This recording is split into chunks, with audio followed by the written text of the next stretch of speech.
अशाच पारंपरिक आणि गावरान रेसिपीज पाहण्यासाठी आपल्या चॅनलला सबस्क्राईब करा, सोबतच बेल आयकॉनही दाबा.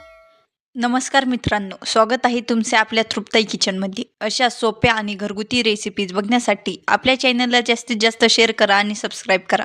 चला तर मग सुरुवात करूयात साबुदाणा उत्तप्पा बनवायला. इथे मी भिजवलेला साबुदाणा 2 वाट्या घेत आहे.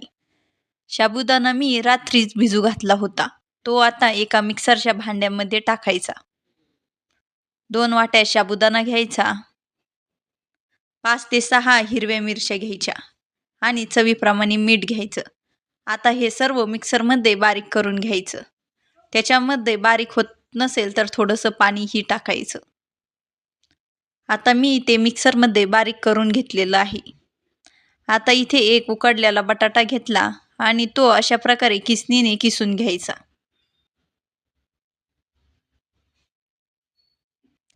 दोन वाट्या साबुदाण्यासाठी 1 बटाटं उकडून घेतलं. आता हे सर्व मिक्स करून घ्यायचं आणि त्यामध्ये थोडंसं पाणीही टाकायचं. आता गॅस चालू करायचा. गॅसवरती ठेवायचा एक पॅन. पॅनला असं तूप लावून घ्यायचं. तुमच्या घरी जो पॅन असेल तो तुम्ही ठेवू शकता.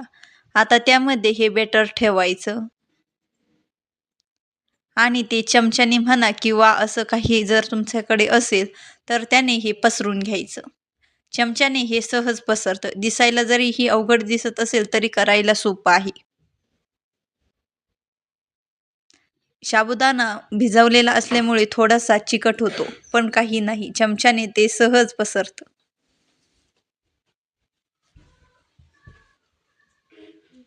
इथे आता सर्व बाजूने मस्त हे पसरून घ्यायचं. आता त्यावरती 2-3 मिनिट झाकण ठेवायचं.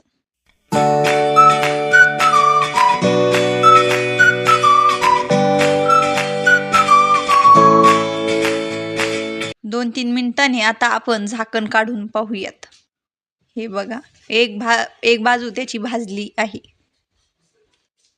आता हे पलटी करायचं. हे तव्याला चिटकत नाही, काही नाही, सहज पलटतं. हे बघा.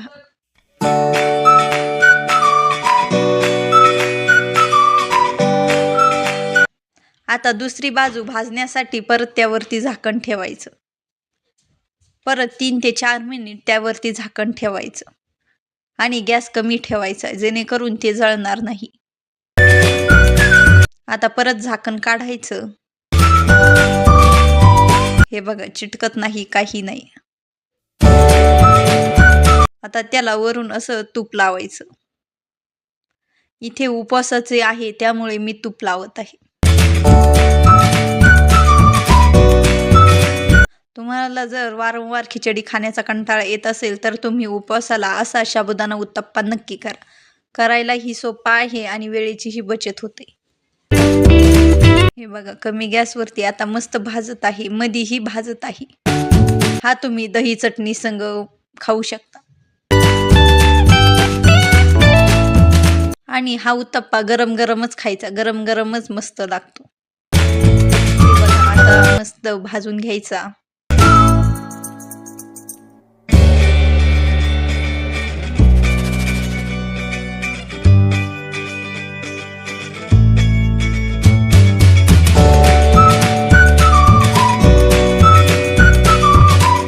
आता भाजलेला आहे, आपण तो एका डिशमध्ये काढून घेऊया. आता परत पॅनला तूप लावायचं आणि दुसरा उत्तप्पा टाकायचा तव्यावरती करायला. परत चमच्याने किंवा अशा याने तो पसरून घ्यायचा.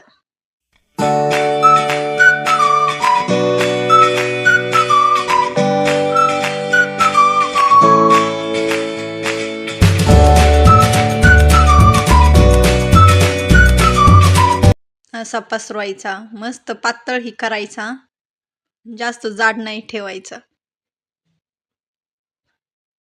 आणि जर तुम्हाला चमच्याने जमत नसेल ना तर काय करायचं, हाताला पाणी लावायचं आणि हाताने असा थापायचा.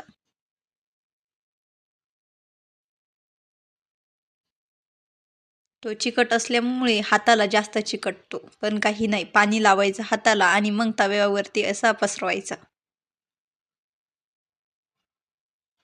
हे बघा आता पसरून झालेलं आहे. आता त्यावरती परत 3 ते 4 मिनिट असं झाकण ठेवायचं.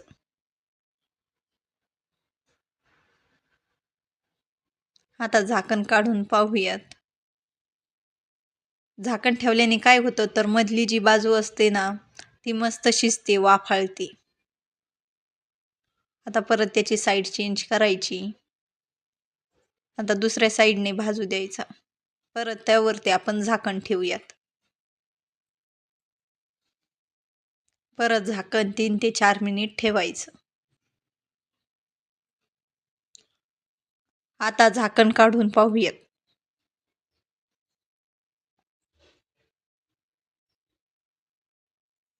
हे बघा मस्त भाजला की नाही खरपूस.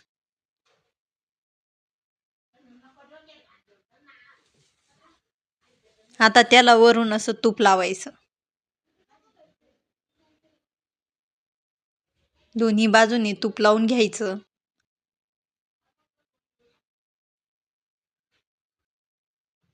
आता दुसरा उत्तप्पा ही आपला मस्त भाजलेला आहे.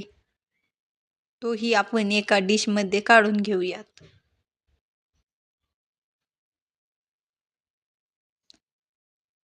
हे बघा आपला उत्तप्पा मस्त रेडी आहे.